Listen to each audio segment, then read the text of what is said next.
Hey guys, Pastor Matt here. I wanted to take a minute and welcome you to our service, of course, but also want to just let you know that we are doing something extraordinary as a church.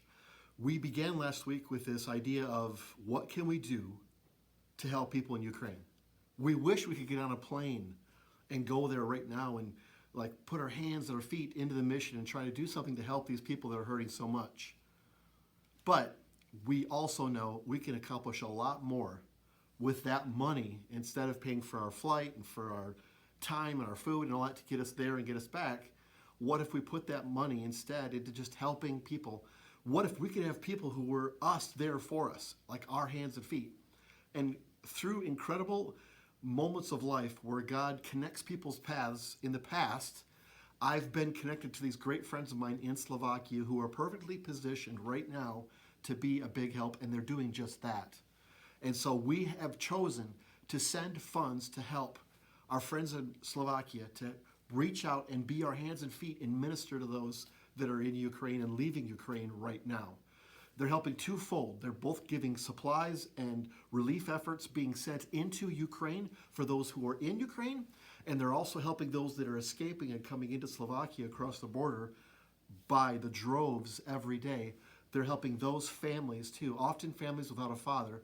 They're helping them with shelter, food, clothing, the practical needs that they're going to need right now as they're coming into a country they may not know anyone at. So this is our opportunity to help. I'm so proud of our church. We've raised so much money to do this. Today's our final day of raising those funds for that. And I want you to see a little update of what is already happening. Our money hasn't been sent yet, but because other places have sent money so far, we're going to see what's happening. But there's even more that's going to happen as a result of our giving. So thank you.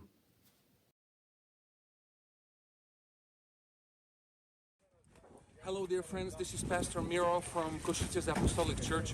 Right behind me, what's going on is that volunteers from our church are loading a big truck, probably a version of the 18-wheeler that is going to war zone to Ukraine.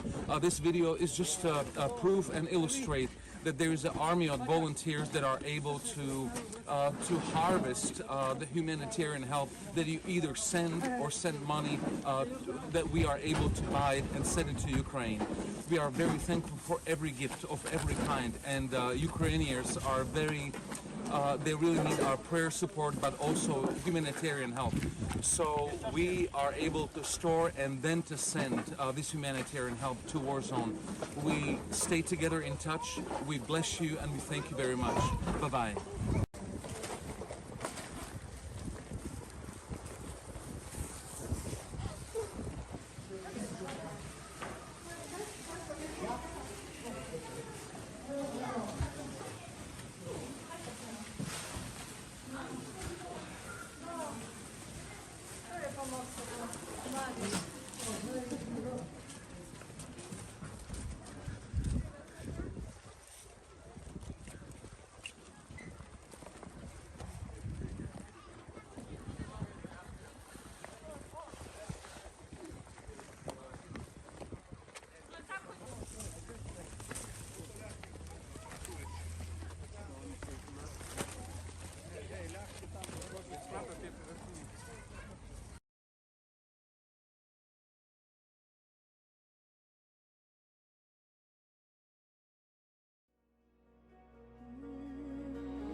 Here is where I lay it down, every burden, every crown.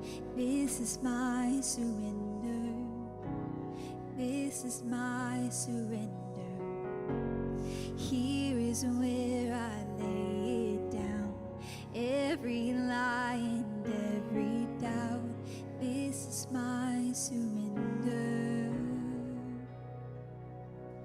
Now I'll make room for you to do whatever you want to do whatever you want to. Oh, I will make room for you, Lord, to do whatever you want to do whatever you want to, yeah.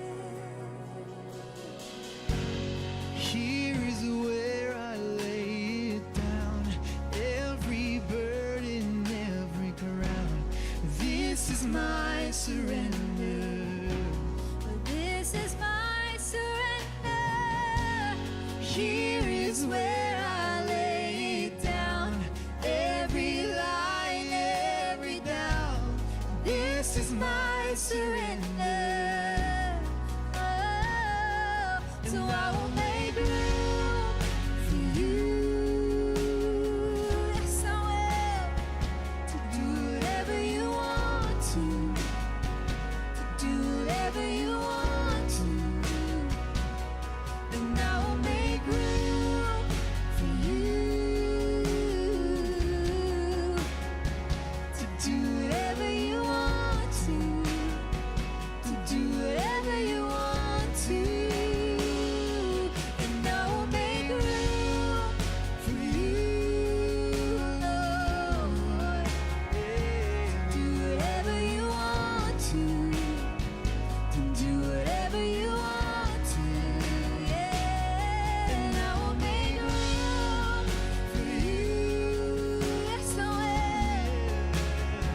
And do whatever you want to do whatever you want to, yeah.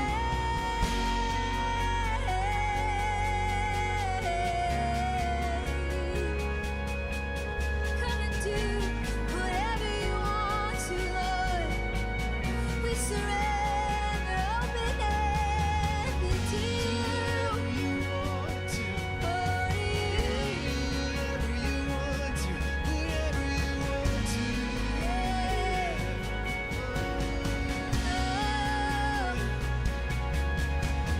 Shake up the ground of all my tradition, break down the walls of all my religion, 'cause your way is better. Your way is better. Shake up the ground with all my tradition, break down the walls of all my religion. Your way is better. Your way is better. Shake down the ground with all my tradition, break down the walls of all my religion. Your way is better. Your way is better. Shake up the ground with all my tradition, break down the walls of all my religion. Your way is better. Your way is better. And I will make room for you to do whatever you want to do whatever you want to. Oh, I will make room for you to do whatever you want to. Come do whatever you want to. Here is where I lay it down. You are all I'm chasing now. This is my surrender. This is my surrender. Here is where I lay it down. You are all I'm chasing now. This is my surrender. This is my surrender.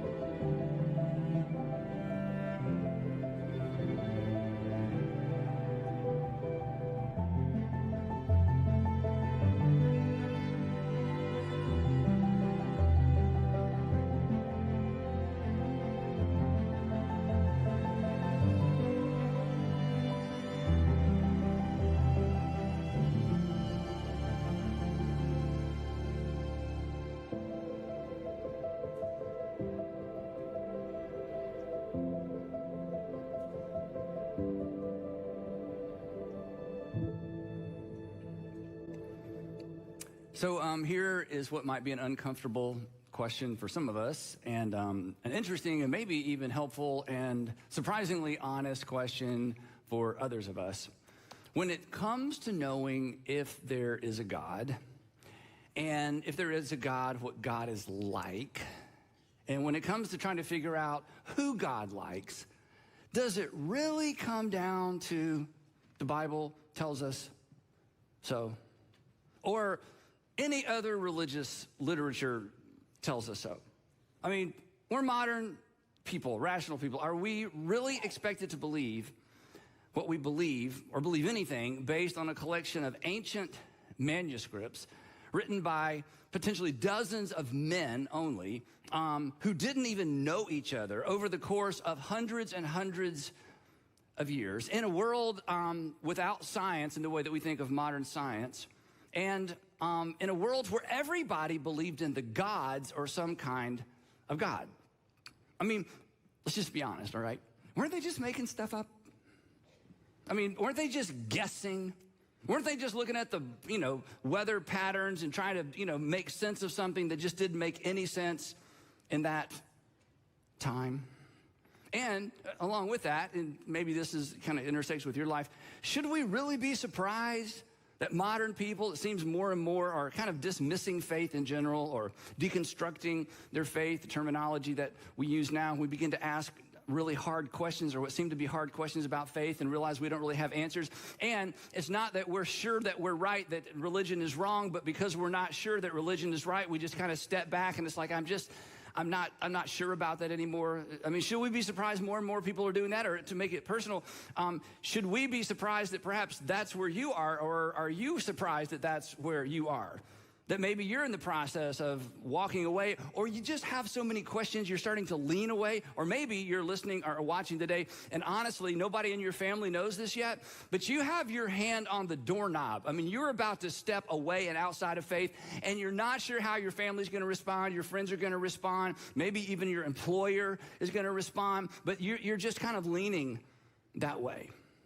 And if, all there is to this is the Bible tells us so, then we shouldn't be surprised. And you should be honest with yourself.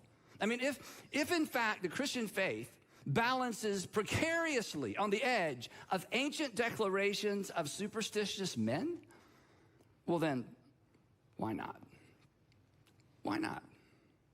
But as it turns out, and the reason we're talking about this, and maybe this is new, or maybe this is a reminder, or maybe it's just something you've heard before, but you need to hear it again, or maybe it's the thing you've always believed, but you need some more terminology. The truth is, Christians are not expected to believe what we believe based on a collection of ancient manuscripts written by men who never met each other over the course of hundreds of years in a time when everybody was superstitious and everybody believed in the gods and there was no modern science. That the foundation of our faith, and we talk about this a lot here, the foundation of our faith is far more substantial than that. It's far more sustainable than that. It's even, as we're going to discover, it's even investigable, which is actually a word. I don't like it. I like the word investigatable, but as it turns out, that is not actually a word. And the people who keep me between the lines grammatically said, you can't use your word. You have to use the actual word. So this is it. So the good news is the Christian faith is investigable, which means we are invited to kick the tires. And you're invited to ask those hard questions. And as those of us who are Christians, we don't have to look the other way and shrug and go, I don't know, it's a mystery. As soon as we start talking about faith, we just have to take it by faith, which when you say that, even when you think that, there's something on the inside of you that says, you know what, that kind of works for me, but it's not working for my son-in-law, and it's not working for my daughter, and it's not working for the people at work, and it's not working for the people who ask me those hard questions, but it's just what you got. It's what we were raised with. It's, basically what we were told. But the Christian faith does not rise and fall based on the accuracy or the inerrancy of 66 ancient documents that we call books of the Bible. It rises and falls on the identity of a single individual, Jesus of Nazareth. So if you're curious about faith and you're moving in the direction of faith, or you're curious about faith and you're returning to faith, or you find that you're kind of losing faith, or you're losing your interest in faith, here's the question that you should wrestle with. And the question to wrestle with is not, is there a God or is the Bible true? In fact, is there a God and is the Bible true? Those are generally off-ramps to faith, not on-ramps to faith. But here's the question. And it's not a question that perhaps you've ever been invited to ask before. And if you are a person, again, who grew up in church like I did, and you've sort of are losing it, or you've lost it, or you're not even interested anymore. In fact, the only reason you're watching today is because you're staying with friends and they're making you watch this, or they sent this to you to say, hey, you should really watch this. You know, this is going to help get you back. Here's the question that you've never been invited to ask, and it's not your fault at all. It's the church's fault. The question to ask when it comes to, is Christianity something even worth taking seriously or even worth considering? The question is this: is Matthew, Mark, Luke, or John a reliable account of actual events? This is the issue. This is the question when it comes to Christianity. Is Matthew, the Gospel of Matthew, Mark, Luke, or John, any one of the four, a reliable account of actual events? Because if any one of these four is an actual account, a reliable account of actual events, then what they say about Jesus of Nazareth is true. And if what they say about Jesus of Nazareth is true, game on, faith on. You should press on. You should lean in. For those of you who are Jesus followers, your faith is not in vain. Now, the reason that this is so confusing for so many of us is the way that the Bible was first introduced to us. And so to help you understand that, I need a timeline, but I can't draw. So anyway, so I asked my friend Joel Thomas if he would come and draw one for me.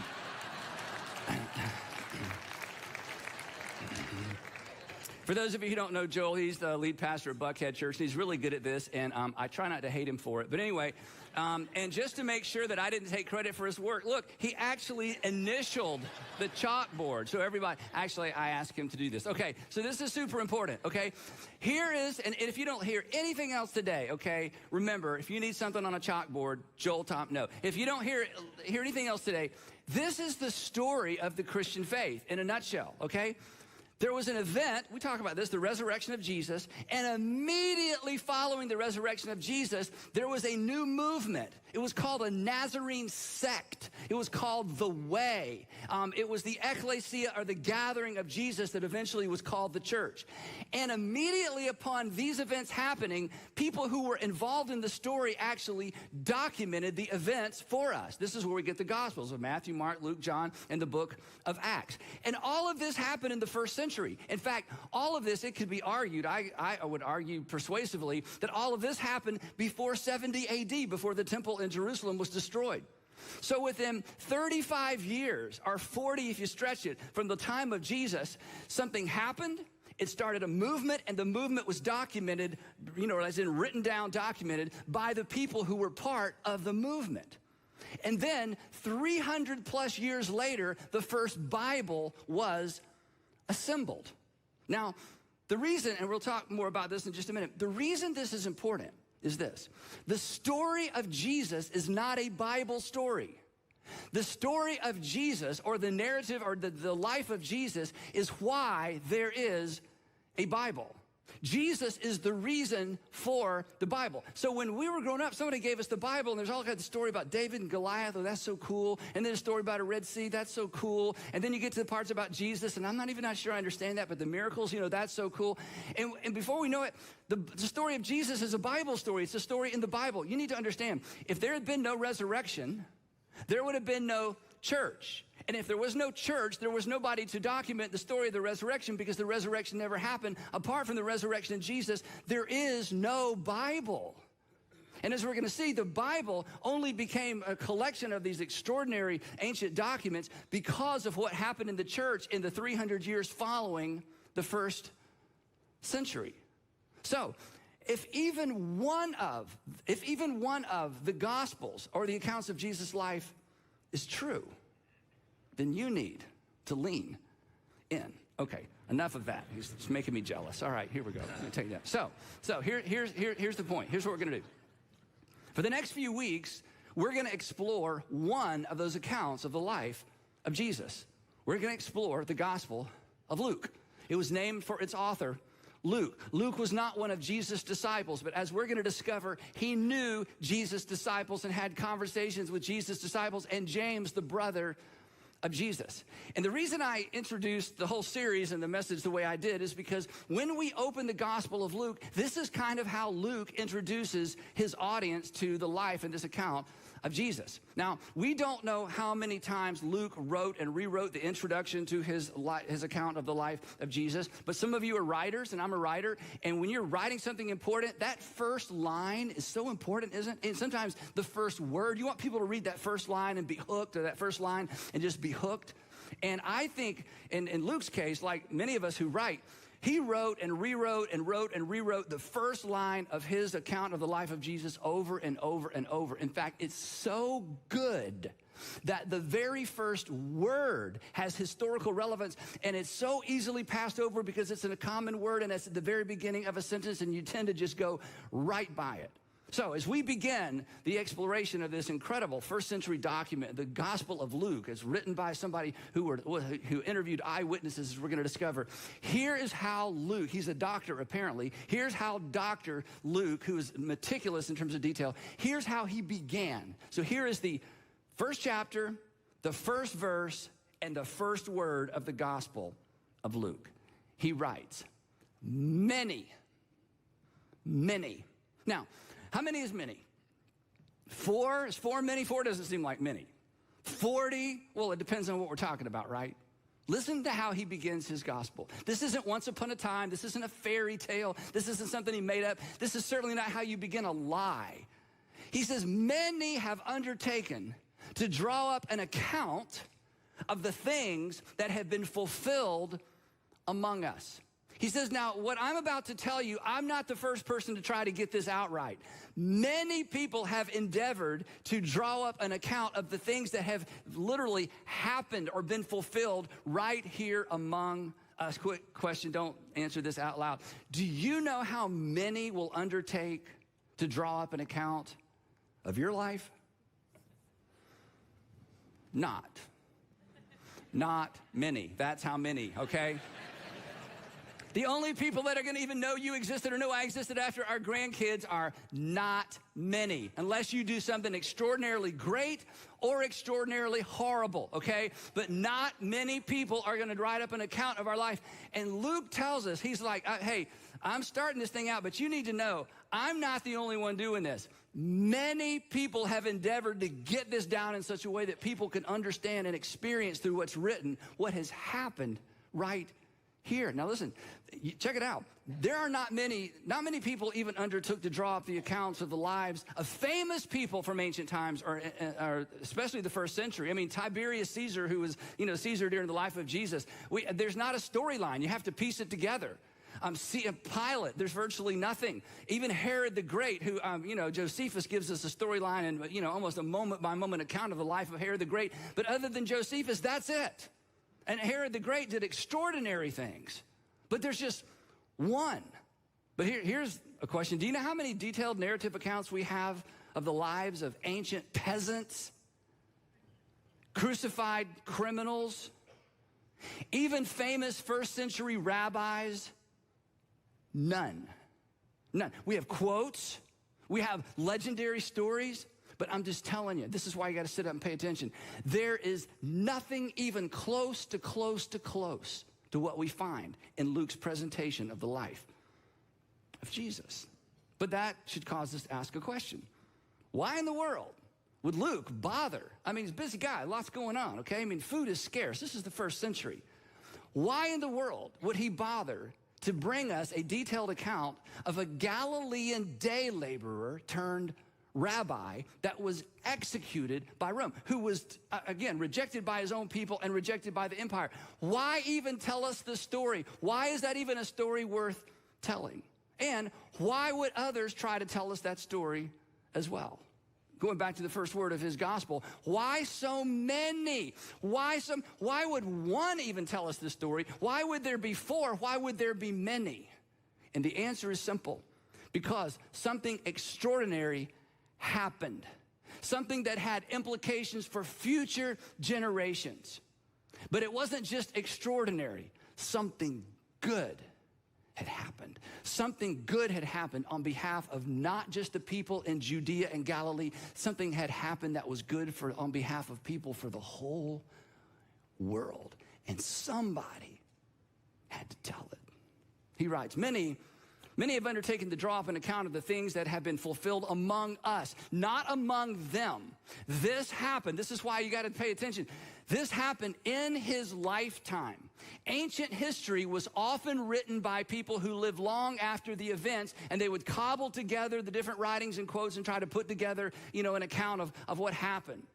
But very, very rarely do we have anyone who actually lived during the time of the person they write about. Part of it was you couldn't say anything negative about these people because the people that we know anything about were famous people and rich people, and they wanted to make sure their reputation was preserved for generations and they looked good.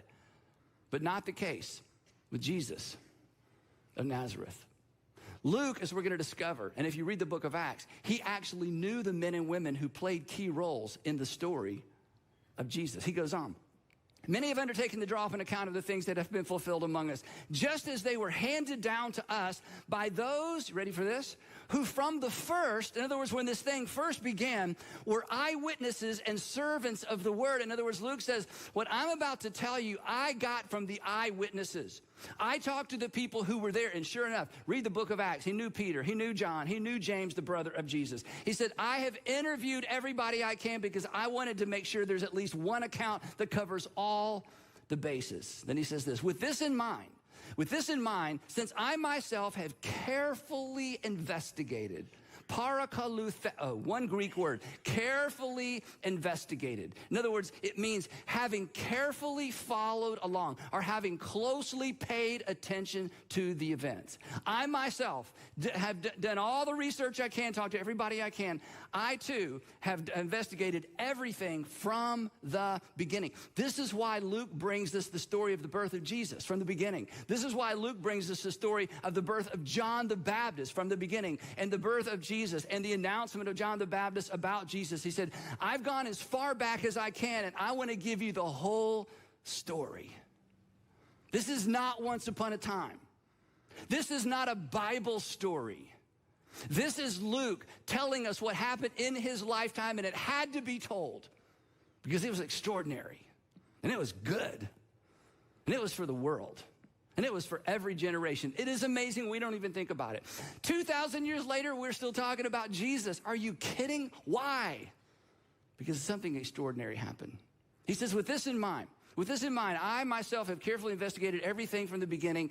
I too, along with many others, decided to write an orderly account for you.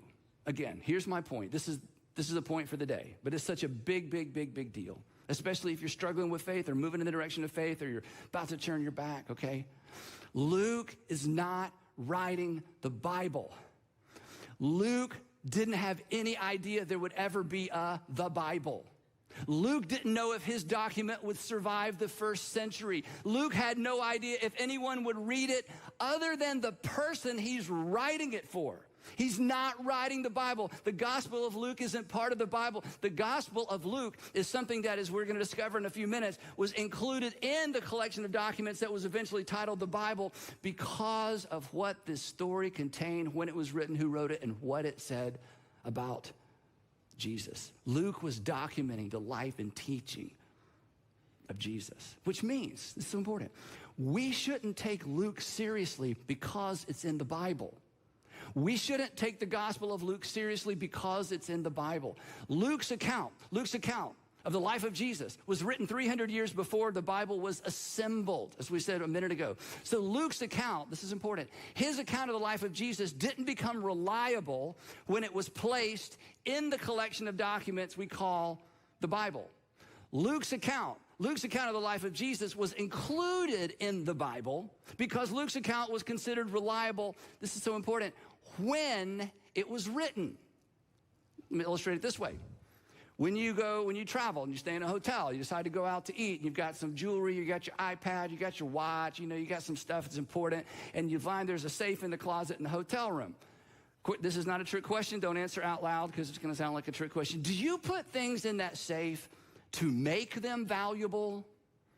Or do you put things in that safe because they're valuable? You put them in there because they're valuable. The safe doesn't make them valuable. The fact that you put them in a safe is evidence of the fact that you consider them valuable. So here's the point. Luke's account, this first century account of the life of Jesus, was considered valuable the moment it was written. And it was eventually placed in the collection of books we call the Bible, not to make it valuable and not to make it true, but because it had been considered valuable and true from the moment it was written, because of when it was written and who wrote it. So, as you struggle, or if you're struggling with faith, or if you ever struggle with faith and you're like, how could God and evil in the world and all those big questions that we should all be bothered by, we should all ask. Again, we don't ever have to look the other way and just pretend and God's just going to work it all out. But, I dare not look over there and see what's going on with them. When you find yourself in all of that, or if you're considering Christianity, maybe for the first time or the first time in a long time, it really comes down to this. Is Luke lying? Is he lying? Okay, he can't be mistaken. This is when people say, oh, he's mistaken. No. That's what you say if you've never read the Gospel of Luke or the book of Acts. You read the Gospel of Luke and the book of Acts, and you may come away with all kinds of theories, but he was mistaken. You can be mistaken about an event. You can be mistaken about a conversation. You can't be mistaken about the story arc of an entire life and what happened for the next 20 years after that story ended. He wasn't mistaken. It comes down to this.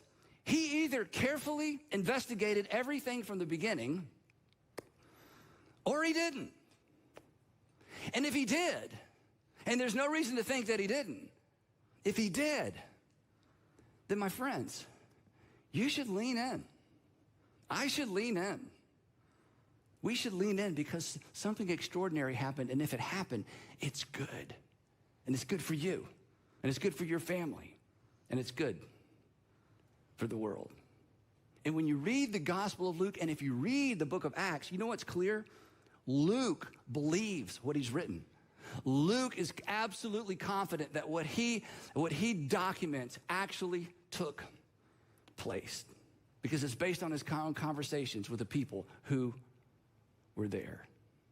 Back to Luke. He says, with this in mind, I myself have carefully investigated everything from the beginning, and I too decided to write an orderly account for you, most excellent Theophilus. Theophilus was probably a wealthy believer who was like, okay, I believe Jesus is Messiah, and I keep hearing all these stories. Would somebody kind of put it all together for me? And Luke apparently wrote the Gospel of Luke, not for us and not for the world, but apparently so this one gentleman he knew could read the whole thing and say, okay, now I think I've got it. He says, I too decided to write an orderly account for you, most excellent Theophilus. And this is so powerful. And if you're wrestling with faith, I get it. I don't claim that I'd be able to answer your questions. But this next statement is so powerful. He said, the reason I took the time to get this down, the reason I wrote this is so that you may know the certainty. In other words, he says, I want you to know the certainty. I want you to be secure in your knowledge of the things that you have been taught. Because Theophilus was a believer and he had been taught, and Luke is like, I want to come in behind the things you've been taught and I want to give it context because I want you to have certainty. So that he wouldn't be left with the impression, and so that you wouldn't be left with the impression, and so that you wouldn't be left with the impression that Christianity is all about faith and faith. We just got to have faith, said not Jesus, okay? We just got to believe stuff, said nobody who followed Jesus after the resurrection. That Christianity isn't faith in faith, and Luke takes the time to document the life of Jesus so that people in the first century, during the time when these events happened, would know with certainty what had happened, because their faith would be anchored to an event and ultimately to a person. That Luke wanted to ensure that our faith was anchored to that event, the resurrection of Jesus. That, as we saw earlier, would launch the movement, the church. And then this was so fascinating. This is such fascinating history. When it was safe and when it was legal, the bishops came out of hiding and they put together the very first Bible.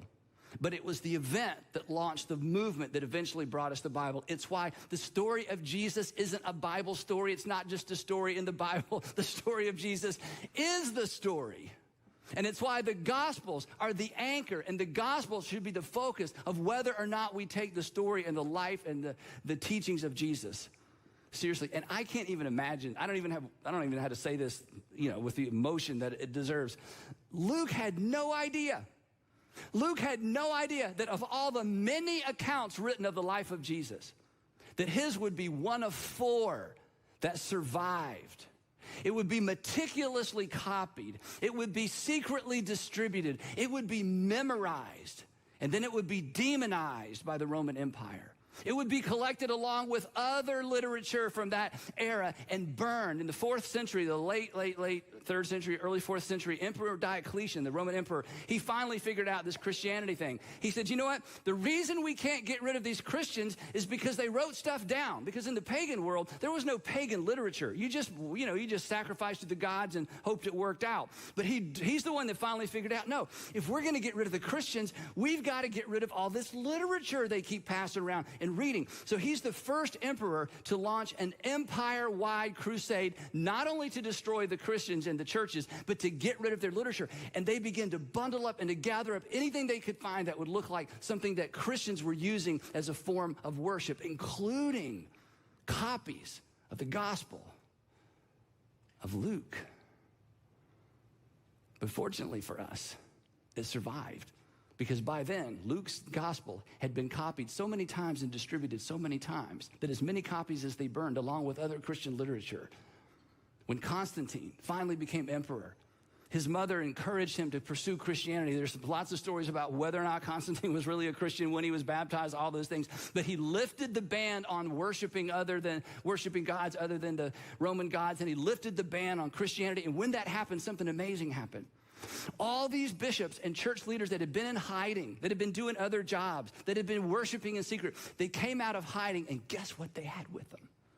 The documents they had risked their lives to preserve and copy meticulously for 300 years. And now there's dozens and dozens. There's actually hundreds of copies of the Gospels, hundreds of copies of the letters of Paul. And they're able to work in the open. And Constantine finances, and the emperor after that finances the collection of these documents, comparing all these documents, authorizing certain documents.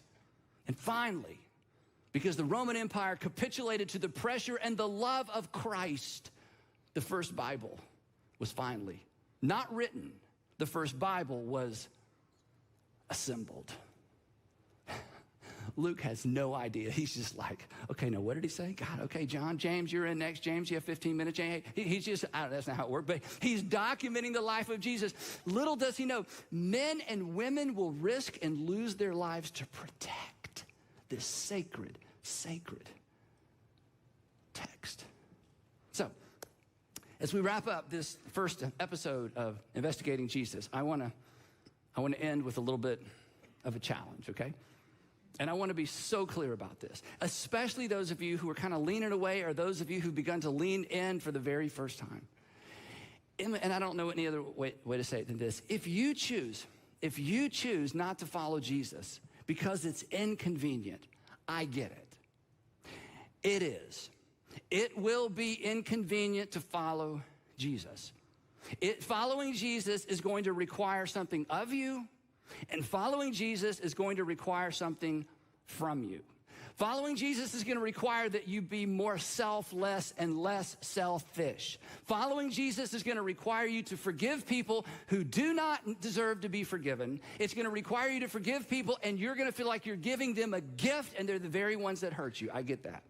Following Jesus is going to require you to loan your strength to people who don't deserve to have your strength loaned to them. Following Jesus is going to cost you some relationships. And following Jesus will probably cost you some money. And following Jesus is going to cost you some time.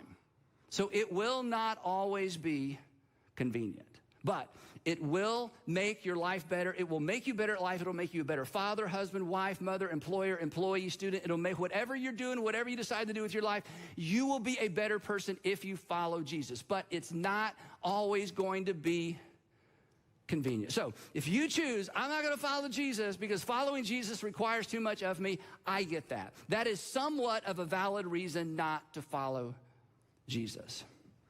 But, and this is the point of our series as we go through the Gospel of Luke, please please, please, please, please don't choose not to follow Jesus because you don't think there's anything to the story of Jesus.